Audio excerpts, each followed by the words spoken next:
client perception? Isn't structural engineering just 0.75% of the construction cost and just give me the darn beams? Like, what's your experience with how clients perceive the field? Well, I think the way you just described it is, we as structural engineers, and that's my practice, and consulting isn't much different, to be honest with you, when I'm doing general consulting projects. But as a structural engineer, we're a commodity, which to me is a crime. And this goes into a whole other sidebar of SC licensure and all that stuff, which I will not go down today. But it's a crime for us to be a commodity, because honestly, for me to size a beam, and I'll say this in vernacular that you'll probably have to edit out, and I apologize for that, but any moron can size a beam, okay? But it takes an engineer to design a building. There's so much more that goes in there.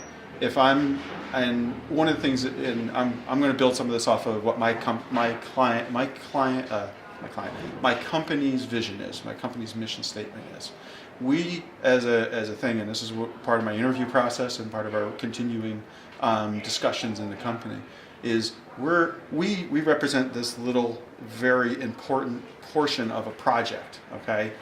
But if we are looking with it with blinders, we're doing our job, because there's so much adjacent to what we do as a practitioner that we can so much better serve our clients.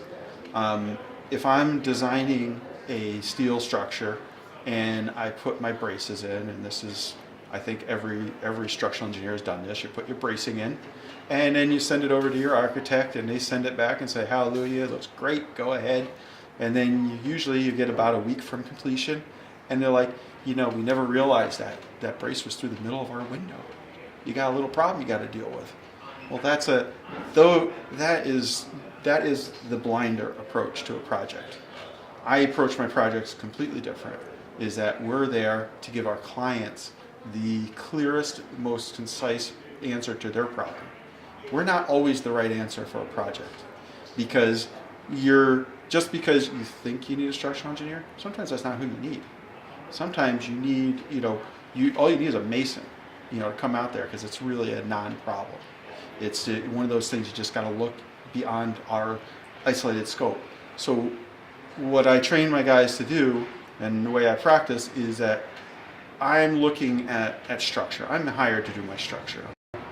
But when I look there and the architect has given me a hole this big to put stairs through, fine, I'm fine with that. You give me a layout, I can deal with that any day. But then once they do that, they give me that, and I'm looking there, and now they got the stair coming down, and I got 4 feet of headroom, okay? I'm not going to go there and say, well, they told me to put the beam there, and that's just what it is. I'm going to look at that stair, and then I'm going to send a note. I'm going to say, hey, Kevin, you may have overlooked an elevation issue here, and we might want to address this now, because although it seems like a fairly minor problem, it may be, you might have you might have to reposition things. Or, Kevin, I see you've got this here, and I know what you're trying to do, but we're having a little bit of elevation issue. Have you ever thought about approaching it this way?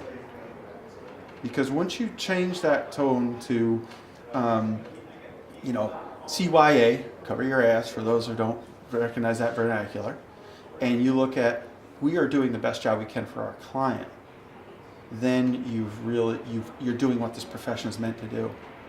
Everybody in the AEC industry, everyone is here to provide the best product for the end client, not to provide the best thing that looks great on my resume, or I got some great shots on my website. That isn't what we're here for. We're here to look at the whole thing and give our expertise that we bring to the job by default, and make sure that our clients are benefiting from our use.